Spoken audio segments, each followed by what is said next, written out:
हे दोस्तों, मान लो दो आदमी हैं जिनमें से एक का नाम है बॉब और दूसरे का रॉबर्ट। बॉब एक बड़ी कंपनी में जॉब करता है जहां उसे साल के 12 लाख रुपए मिलते हैं, जबकि दूसरी तरफ रॉबर्ट एक ऑनलाइन बिजनेस स्टार्ट करके साल के 6 लाख रुपए कमा रहा है। अब अगर मैं आपसे पूछूं इन दोनों में से ज्यादा अमीर कौन होगा, तो ऑलमोस्ट सब जन ही बोलेंगे बॉब, क्योंकि उसकी इनकम रॉबर्ट से पूरी डबल है। अब ये आंसर सही भी है, पर बस तब तक जब तक हम उन्हें एब्सोल्यूट इनकम के हिसाब से कंपेयर कर रहे होंगे। बट क्योंकि एक्चुअल दुनिया में हर चीज रिलेटिव होती है, ना कि एब्सोल्यूट, इसीलिए अब हम दोनों की रिलेटिव इनकम कंपेयर करेंगे।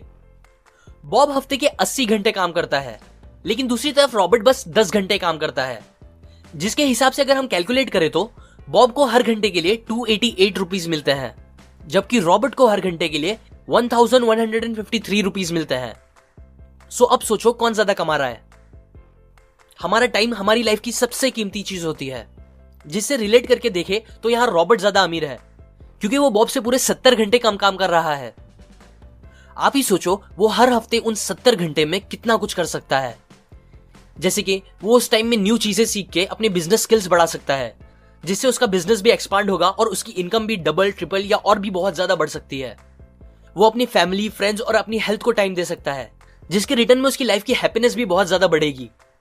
जबकि बॉब के लिए ये सारी चीजें करना मुश्किल होगा, क्योंकि उसके पास बहुत कम टाइम होता है। और बस यही नहीं, एक कंसेप्ट जिसे जियो आर्बिट्रेज कहते हैं, वो इस कंपैरिजन को और इंटरेस्टिंग बना देता है। क्योंकि बॉब कम करता है एक बड़ी कंपनी में जो महंगे शहर में लोकेटेड है, जिधर उसे हमेशा आना जाना पड़ेगा, इसीलिए उसका हमेशा अपने ऑफिस के पास रहना भी बहुत जरूरी है। जबकि दूसरी तरफ रॉबर्ट क्योंकि ऑनलाइन बिजनेस करता है, वो अपना काम ऑलमोस्ट दुनिया में कहीं से भी कर सकता है, जहां उसे और कुछ नहीं बस एक ऑन लैपटॉप और इंटरनेट चाहिए होगा। अब ये सब मैं आपको बता रहा हूं क्योंकि बॉब को हफ्ते में एटलीस्ट 5-6 बार ऑफिस जाना पड़ता है, इसीलिए उसके आने जाने का खर्चा, खाने पीने का खर्चा और ऑफिस के पास घर लेके रहने का खर्चा उसे बहुत महंगा पड़ता है, क्योंकि वो एक महंगे शहर में है, जिसकी वजह से ज्यादा कमाने के बाद भी उसकी सेविंग्स बहुत कम हो पाती है। जबकि दूसरी तरफ रॉबर्ट क्योंकि पूरी दुनिया घूमते घूमते भी अपना काम कर सकता है, इसीलिए वो अमेरिकन डॉलर्स में कमाता है और रहता फिलीपींस में है, जहां उसके खर्चे बहुत ही कम होते हैं। कंपेयर करके बताओ तो जितने पैसे में बॉब बस एक बार अच्छे रेस्टोरेंट में जाके खाना खा सकता है, उतने पैसे में रॉबर्ट 6 बार रेस्टोरेंट जाके खाना खा सकता है, वो भी सेम स्टैंडर्ड का। और यही कम खर्चे की वजह से उसकी सेविंग्स भी बहुत ज्यादा हो पाती है। जियो आर्बिट्रेज मतलब यही होता है कि leveraging the economic difference between markets to generate high return, जो कि बस रॉबर्ट के लिए पॉसिबल है लेकिन बॉब के लिए नहीं। सो अब आता है सबसे मेन क्वेश्चन, क्या रॉबर्ट के जैसा हमारा भी कम टाइम देके अच्छे पैसे कमाना सच में पॉसिबल है? तो इसका आंसर है हाँ, एब्सोल्युटली पॉसिबल है। और ये आप भी कर सकते हो, बस अपनी इनकम को ऑटोमेटेड बना के, जो कि मेरे rich dad poor dad video में बताए पैसिव इनकम के कॉन्सेप्ट से सिमिलर है। अगर आपने वो नहीं देखा तो फिर से बता दूं कि 2 टाइप के इनकम्स होते हैं। पहला एक्टिव इनकम, जिसे कमाने के लिए हमारा हमेशा एक्टिव रहना जरूरी है, मतलब अगर हम काम नहीं करेंगे तो हमें पैसे भी नहीं मिलेंगे। एग्जाम्पल, जॉब करना या अपनी दुकान खोल के उसे खुद से चलाना। और दूसरा होता है पैसिव इनकम, जिससे पैसे आने के लिए आपका काम करना जरूरी नहीं होता, या काम करना भी पड़ेगा तो वो भी बहुत कम। एग्जाम्पल, अपनी उस दुकान को भाड़े पे दे देना, जिससे आपको मंथली इनकम आते रहे बिना कुछ करे, या मेरी जैसा एक यूट्यूब चैनल होना जिसके वीडियोस से आपको हमेशा पैसे आते रहे। एक्चुअल में इंटरनेट से ऑटोमेटेड इनकम कमाने के बहुत से तरीके होते हैं, लेकिन जो सबसे पॉपुलर 3 तरीके हैं वो है, पहला, खुद का कुछ प्रोडक्ट या कंटेंट बना के, दूसरा, प्रोडक्ट्स या आइडियाज को लाइसेंस करा के, और तीसरा, चीजों को रिसेल करके। इनमें से सबसे सिंपल रिसेल करने का ऑप्शन होता है।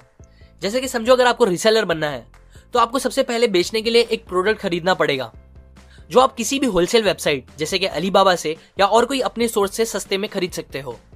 जिसके बाद आप उस प्रोडक्ट को डायरेक्ट सेम टू सेम जैसा है वैसा या फिर उसे थोड़ा बेटर बना के, जैसे कि उस पर प्रिंटिंग करके उस फाइनल प्रोडक्ट को बेच सकते हो प्रॉफिट के साथ अपनी खुद की बनाई सिंपल सी वेबसाइट पे, या वो भी नहीं तो आप उसे Amazon, फ्लिपकार्ट जैसी साइट्स पे सेलर बन के बेच सकते हो।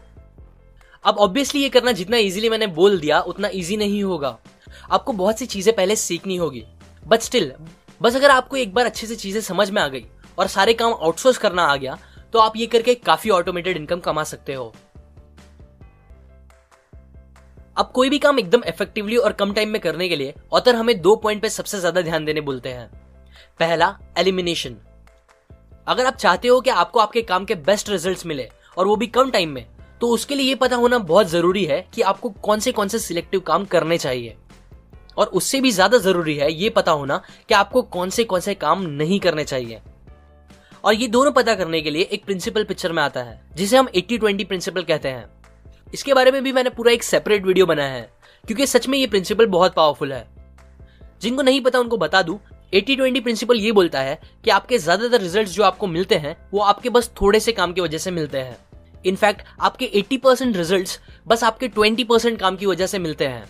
सो इसीलिए आपको ये पता होना बहुत जरूरी है कि वो 20% काम क्या है, ताकि आप अपना पूरा फोकस और एनर्जी बस उस 20% काम पे लगा सको और बाकी बचे 80% को एलिमिनेट कर सको। दूसरा, आउटसोर्सिंग। बचपन में मैं जब अमीर लोगों को देखता था कि वो लोग हर छोटे काम के लिए किसी दूसरे इंसान को रखते हैं, जैसे कि गाड़ी चलाने के लिए ड्राइवर, खाना और घर के काम करने के लिए नौकर, तो मुझे लगता था कि वो लोग ये सब बस शो ऑफ करने के लिए करते हैं और वो एक्चुअल में काफी लेजी होते हैं, जो छोटे मोटे काम भी खुद से नहीं कर सकते। लेकिन फिर धीरे धीरे मुझे रियलाइज हुआ कि एक्चुअल में मैं ही स्टूपिड था जो ऐसा सोचता था, क्योंकि मोस्टली रिच मेंटालिटी के लोग नौकर रखते हैं अपना टाइम बचाने के लिए, ना कि शो ऑफ करने के लिए। उन्हें उनकी टाइम की वैल्यू पता होती है। उन्हें पता होता है कि जितने टाइम वो ड्राइविंग और दूसरे छोटे मोटे कामों में लगाएंगे उतने टाइम में वो अपना कोई दूसरा इंपॉर्टेंट काम खत्म कर सकते हैं, जिसे कंप्लीट करके वो उन सारे नौकरों की पगार से ज्यादा पैसे कमा सकते हैं, वो भी एक ही बार में। इसीलिए आपको भी हमेशा वही काम करना चाहिए जो बस आप कर सकते हो और जिसमें आप एक्सपर्ट हो। बाकी सारे काम आपको दूसरे लोगों को आउटसोर्स कर देना चाहिए। ये बातें मैंने आपको the 4 Hour Work Week book से बताई है, जो डिटेल में सिखाती है कि हम कैसे जॉब के बजाय अपना खुद का बिजनेस स्टार्ट कर सकते हैं, कैसे हम कम काम करके लाइफ में ज्यादा अचीव कर सकते हैं, वो भी इंजॉय करते करते। सो अगर आप ये सारी बातें सीखना चाहते हो तो आप डिस्क्रिप्शन में जाके वो खरीद सकते हो। और अगर आप मेरे वीडियोस को कभी मिस नहीं करना चाहते तो आप अपने होम पे जाकर उधर बने बेल पे क्लिक कर दो। इससे जब भी मैं एक न्यू वीडियो अपलोड करूंगा आपको उसका नोटिफिकेशन आ जाएगा। अभी के लिए लाइक करें, अपने व्यूज कमेंट करें इस टॉपिक को लेकर, शेयर करें इस वीडियो को अपने फ्रेंड्स एंड फैमिली के साथ, सब्सक्राइब करें। मैं और ऐसी काम की बातें आपके साथ शेयर करता रहूंगा, यूजुअली हर वीक। And finally, thanks for watching.